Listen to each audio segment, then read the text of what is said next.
नमस्कार। हमारा देश और पूरा विश्व आज कोविड-19 की चुनौती का सामना कर रहा है।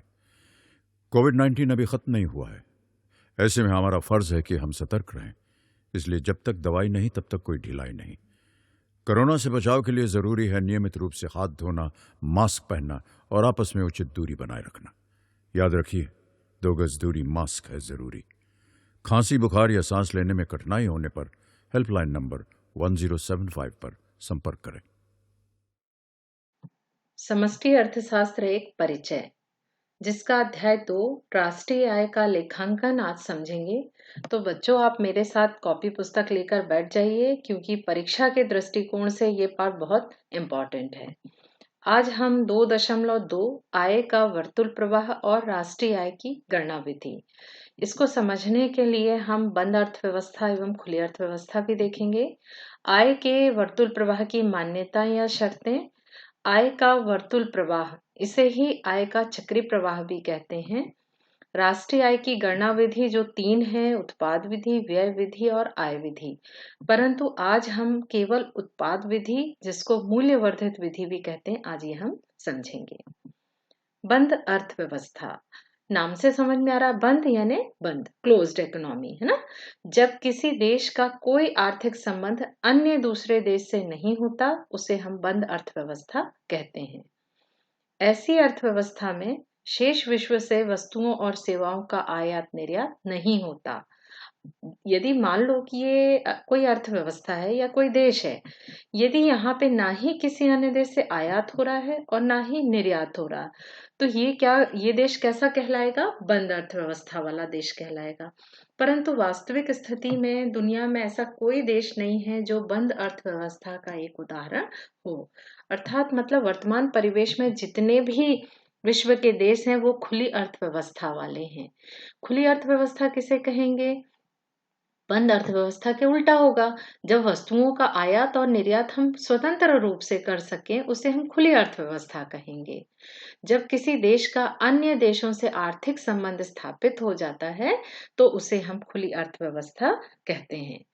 खुली अर्थव्यवस्था वाले देशों में दूसरे देशों से वस्तुओं का आयात भी किया जाता है और निर्यात भी किया जाता है। कोई भी अर्थव्यवस्था पूर्ण रूप से आत्मनिर्भर नहीं हो सकती। इसीलिए अब संपूर्ण विश्व एक बाजार हो गया है। आय के वर्तुल प्रवाह की मान्यताएं या शर्तें। अर्थशास्त्र में आपने देखा होगा, किसी सिद्धांत या मॉडल को समझने के लिए प्रायः हम कुछ शर्तें बना लेते हैं, कुछ नियम कानून बना लेते हैं कि ये इसी कंडीशन पर ये सिद्धांत लागू होगा। तो इसी प्रकार से अर्थशास्त्र के ये आय का वर्तुल प्रवाह को यदि हमें समझना है, तो इसके लिए भी कुछ नियम बनाए गए हैं या कुछ शर्तें या मान्यताएं हैं। तो देखते हैं क्या है। सबसे पहला हमारा, अर्थव्यवस्था के केवल 2 क्षेत्रक हैं। अध्याय 1 में हमने देखा था कि राष्ट्रीय लेखा के हिसाब से अर्थव्यवस्था के 4 क्षेत्रक हैं।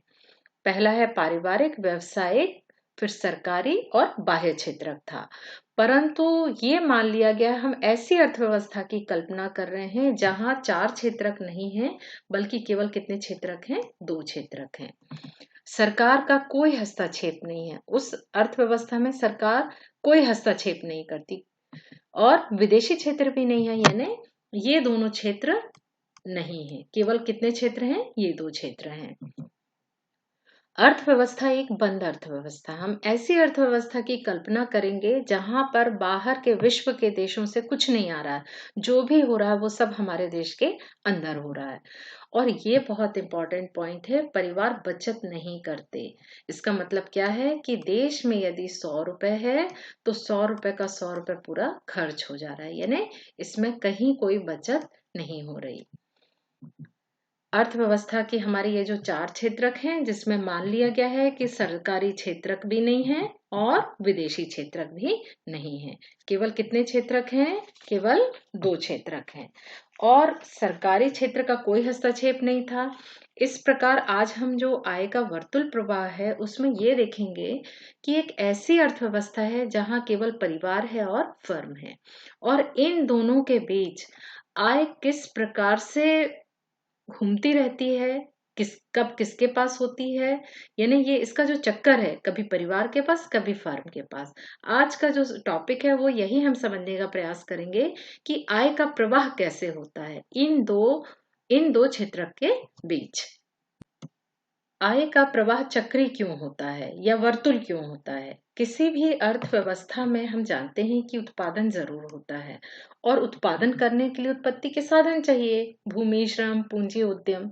तो क्या ये फ्री में काम करेंगे? नहीं, इनको पैसे की जरूरत होगी, इनको इनके काम के बदले में भुगतान किया जाएगा। भूमि को लगान, श्रम को मजदूरी, पूंजी को ब्याज और उद्यम को क्या प्राप्त होगा? लाभ। ये सभी आय के रूप में प्राप्त होंगे। उत्पत्ति के साधनों को किसके रूप में प्राप्त होंगे? आय के रूप में प्राप्त होंगे। अब जब आय प्राप्त होगी तो ये फिर क्या करेंगे? मांग करेंगे और क्या करेंगे? खर्च करेंगे। अब जब ये खर्च करेंगे तो किस पे खर्च करेंगे? फर्म जो चीजों का उत्पादन करती है इनको ये खरीदेंगे। तो इस तरह से अर्थव्यवस्था का जो पैसा है वो केवल दो क्षेत्र के बीच में, फर्म और परिवार के बीच घूमता रहता है। कभी फर्म के पास पैसा होता है, कभी आय के रूप में परिवार के पास। फिर परिवार खर्च करती है और पैसा कहाँ पहुंच जाता है? फर्म के पास। इसीलिए इसे आय का चक्रीय प्रवाह कहते हैं, क्योंकि ये कभी फर्म के पास कभी परिवार के पास पहुंच जाता है। मान्यता के अनुसार हमने क्या मान लिया था कि एक सरल अर्थव्यवस्था है जिसमें केवल दो क्षेत्र हैं, फर्म और परिवार। अब आवश्यकता के लिए परिवार क्या करते हैं? मांग करते हैं, और उस वस्तु का और सेवाओं का उत्पादन कौन करता है? फर्म करती है। जब फर्म को यदि किसी वस्तु या सेवा का उत्पादन करना है तो इनको किसकी आवश्यकता होगी? उत्पत्ति के साधनों की। और ये उत्पत्ति के साधन सभी कहाँ रहते हैं? परिवारों में रहते हैं। भूमि, श्रम, पूंजी, उद्यम, ये सभी फर्म के लिए कहाँ से प्राप्त होंगे? परिवार से प्राप्त होंगे। इनको हम कहेंगे कारक सेवाएं। ये जो भी सेवाएं फर्म को देंगे, अर्थशास्त्र में इनको क्या कहते हैं? कारक सेवाएं। अब ये सभी फ्री में काम नहीं करेंगे, इनको बदले में लगान, मजदूरी, ब्याज और लाभ के रूप में परिवार को आय प्राप्त होगी। ये आय कौन देगा? फर्म देगी। अब ये बताइए, परिवार के लोग फर्म में काम कर रहे हैं तो इसके बदले में फर्म भी तो कुछ देगी। तो फर्म क्या देती है? इसको क्या कहते हैं? कारक अदायगी। ये देते हैं परिवार कारक सेवाएं और बदले में फर्म क्या देती है? कारक अदायगी। इसको हम ऐसे समझ सकते हैं कि यदि 1,000 रुपए का उत्पादन हुआ है तो 1,000 रुपए की आय किसको प्राप्त होगी? परिवार को प्राप्त होगी। अब फर्म में काम हो गया तो यहाँ पे क्या निर्माण होगा? वस्तु और सेवाओं का। ये वस्तु और सेवाएं कौन खरीदेगा? परिवार खरीदेगा। परिवार खरीदेगा तो इसको क्या करना पड़ेगा? खर्च करना पड़ेगा। इस प्रकार से इन्होंने जो 1,000 रुपए कमाए थे, परिवार क्षेत्र ने जो काम करके 1,000 रुपए कमाए थे, ये वस्तुओं और सेवाओं के बदले में किनको दे देंगे? फर्म को दे देंगे। तो आपने देखा कि पैसा यहाँ से यहाँ चला गया, यहाँ से फिर यहाँ आ गया। यदि आय के चक्रीय प्रवाह को हम एक ही चित्र में समझ लें तो आपका रिवीजन भी हो जाएगा। किसी फर्म को उत्पादन करना है, मान लो, है ना? इसके लिए उत्पत्ति के साधन परिवार क्षेत्र से प्राप्त करता है, जिसको हम क्या कहते हैं? कारक सेवाएं। कारक सेवाओं के बदले में फर्म उन्हें पैसे का भुगतान लगान, मजदूरी, ब्याज और लाभ के रूप में करेगी, जो क्या कहलाएगी? कारक अदायगी। अब परिवार अपनी प्राप्त आय को व्यय करेगा, जिसके बदले में उनको क्या प्राप्त होगी? वस्तुएं और सेवाएं प्राप्त होंगी। इस प्रकार 1,000 रुपए फर्म से परिवार के पास और फिर परिवार से फर्म के पास पहुंच जाती है। यही आय का चक्रीय प्रवाह है या वर्तुल प्रवाह है। अच्छा, उत्पादन की जो प्रक्रिया है वो निरंतर चलती रहती है, इसीलिए आय का प्रवाह भी निरंतर चलता रहेगा। आय के निरंतर प्रवाह में कभी कभी कुछ गड़बड़ भी हो सकता है, कुछ लीकेज भी हो सकता है। लीकेज कब होगा या गड़बड़ कब होगा?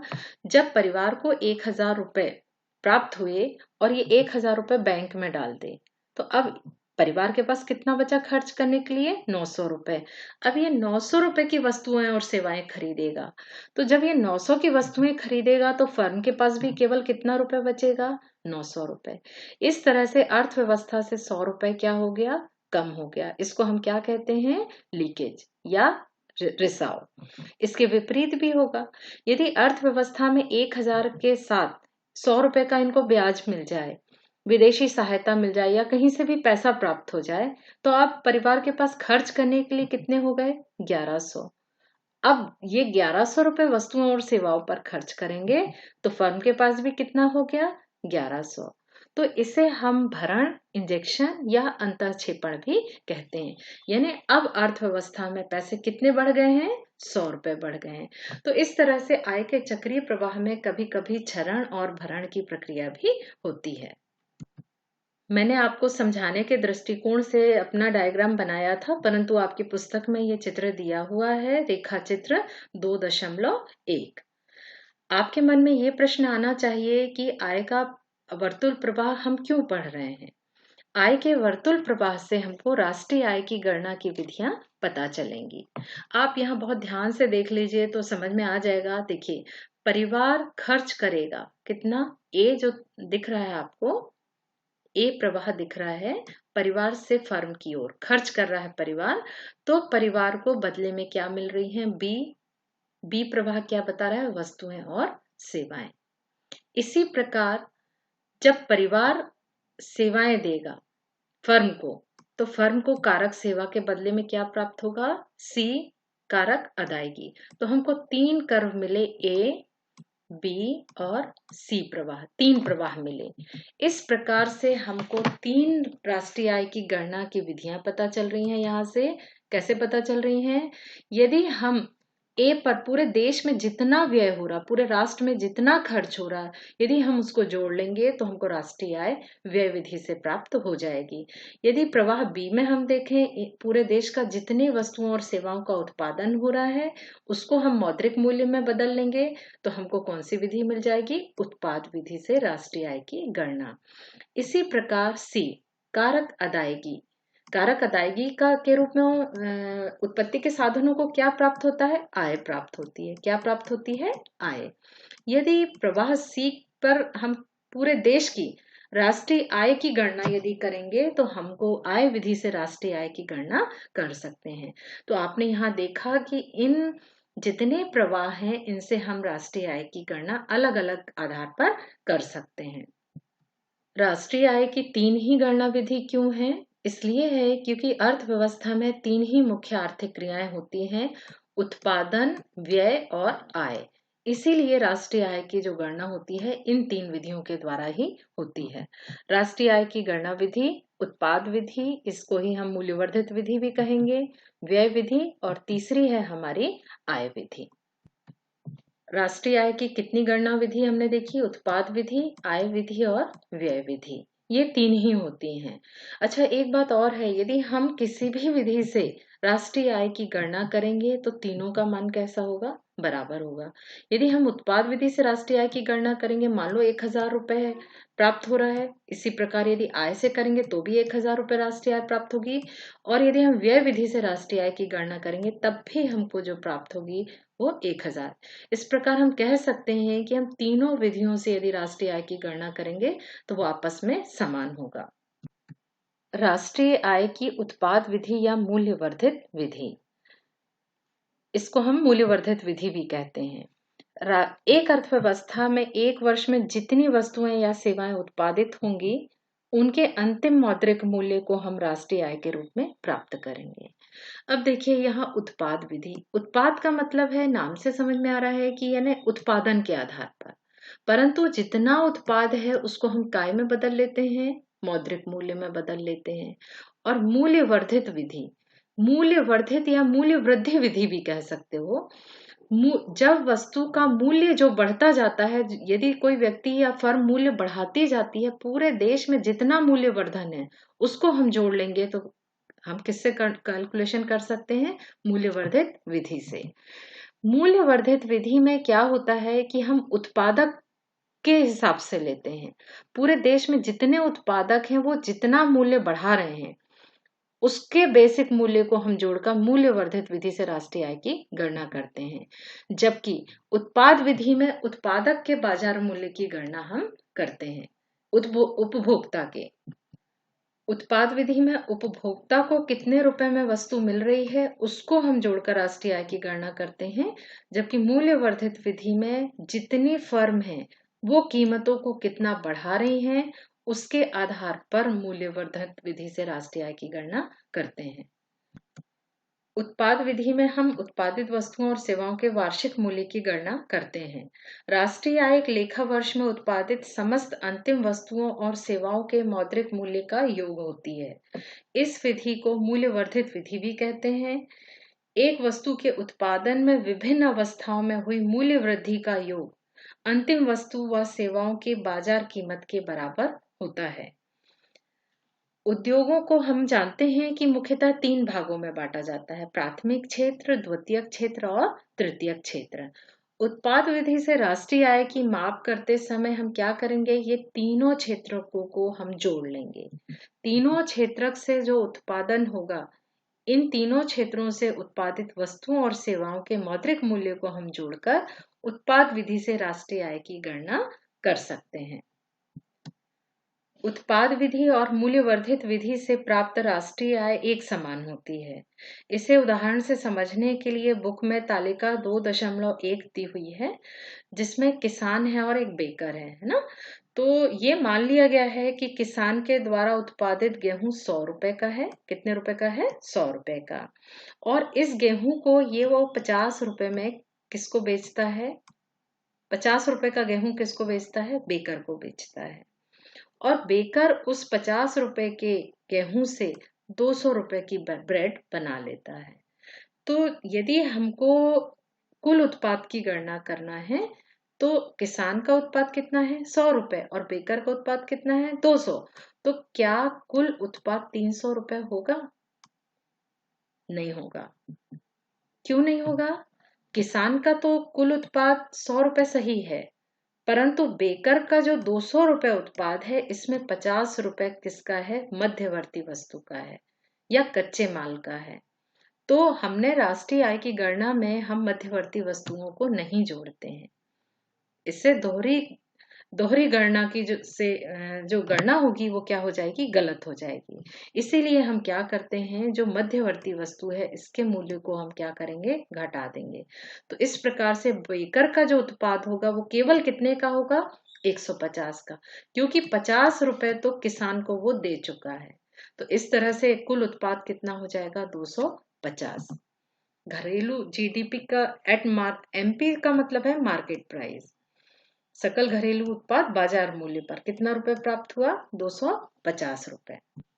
यदि राष्ट्रीय आय की गणना हम मूल्यवर्धित विधि से करें तो क्या होगा? यहाँ पे देखिए, मूल्यवर्धित में किसान का तो 100 रुपए है, इसने कितने रुपए मूल्य बढ़ाया?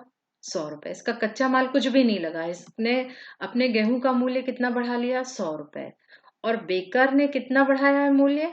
200। क्या? नहीं, 200 नहीं बढ़ाया। इसके पास तो 50 रुपए पहले से थे, ये खर्च कर चुका है।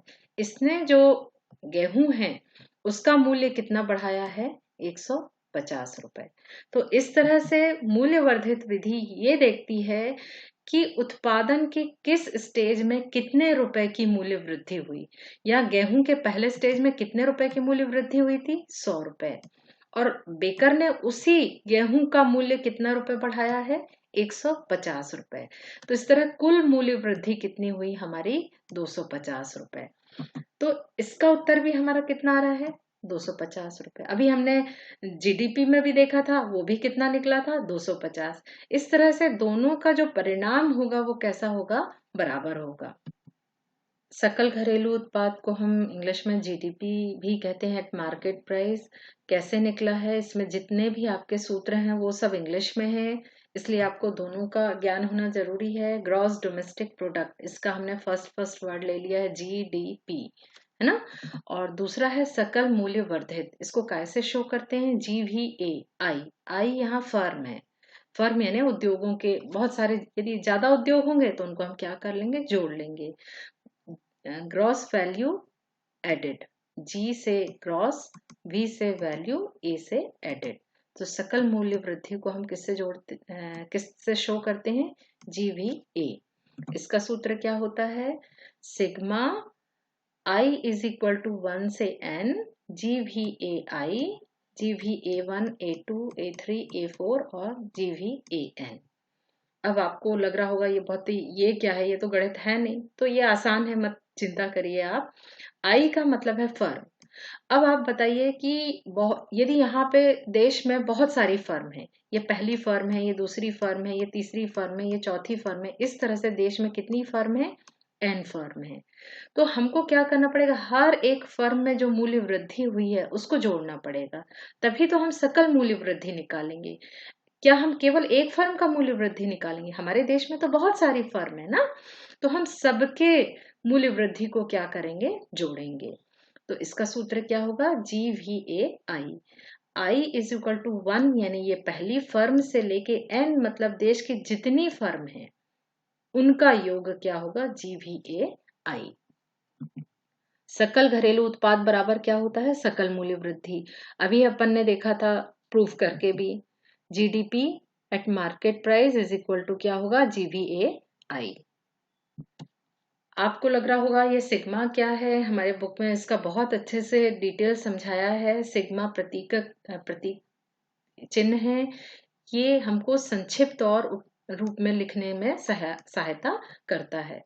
यदि 3 विद्यार्थी हैं, मान लो तीनों का जेब खर्च ये है, तो तीनों का सिग्मा क्या होगा? देखिए, पहला विद्यार्थी से लेके यहाँ 3 दिया, क्योंकि यहाँ फिक्स है कि 3 ही स्टूडेंट हैं। पहला स्टूडेंट, दूसरा स्टूडेंट और तीसरा स्टूडेंट, तीनों के हम क्या कर लेंगे? जोड़ निकाल लेंगे। तो इस तरह से हमको ये फॉर्मूला मिल जाएगा। I1 से लेके 3 दिए हैं तो 3 लिखेंगे हम यहाँ पे x। तो इस तरह से सिग्मा आपको सरलीकृत रूप में जोड़कर लिखने में सहायता करता है। ये एक गणितीय चिन्ह है, लेकिन अर्थशास्त्र का गणित के बिना समझना बहुत मुश्किल है। कुछ महत्वपूर्ण प्रश्न हैं पाठ के अंत में। उत्पादन के 4 कारक कौन कौन से हैं? इनमें से प्रत्येक के पारिश्रमिक को क्या कहते हैं? ये बहुत सरल प्रश्न है, आप बहुत साल से पढ़ते आए हैं। उत्पादन के 4 कारक हैं श्रम, भूमि, पूंजी और उद्यमी। श्रम को क्या प्राप्त होता है? वेतन प्राप्त होता है। भूमि को लगान और पूंजी को ब्याज, और उद्यमी को पारिश्रमिक लाभ के रूप में प्राप्त होता है। दूसरा प्रश्न है हमारा, किसी अर्थव्यवस्था के समस्त अंतिम व्यय और समस्त कारक अदायगी के बराबर क्यों होता है? ये देखिए, ये जो ऊपर का क्षेत्र है ये व्यय वाला क्षेत्र है और नीचे वाला अदायगी। अभी तो हमने देखा था कि फर्म के पास यदि 1000 रुपए है तो परिवार के पास भी 1000 होगा। ये जितने रुपए का काम करेंगे उतने का ही खर्च करेंगे। तो इस तरह से हमारे पास ये जो ऊपर का क्षेत्र है ये उत्पादन बाजार कहलाता है, यहाँ वस्तुओं और सेवाओं का आदान प्रदान होता है। जबकि ये जो नीचे वाला क्षेत्र है ये कारक बाजार कहलाता है, यहाँ कारक सेवाओं के बदले में कारक अदायगी किसके रूप में प्राप्त होती है? आय के रूप में प्राप्त होती है। तो ये भी हम समझ लिए हैं, तो ये प्रश्न भी आप तैयार कर लीजिए। कुछ और महत्वपूर्ण प्रश्न है, बंद अर्थव्यवस्था, खुली अर्थव्यवस्था में अंतर, आय के वर्तुल प्रवाह की मान्यताएं, आय के वर्तुल प्रवाह चक्रीय क्यों होता है ये भी हमने देखा था। उत्पाद विधि या मूल्य वर्धित विधि से राष्ट्रीय आय की गणना कैसे की जाती है। तो आप इस तरह से छोटे छोटे प्रश्न जरूर तैयार करिए, क्योंकि परीक्षा में यही छोटे छोटे प्रश्न आपको आने वाले हैं। धन्यवाद। किशोर अवस्था संबंधित समस्याओं के परामर्श हेतु समर्पित उमंग किशोर हेल्पलाइन के टोल फ्री नंबर 144225 पर संपर्क करें।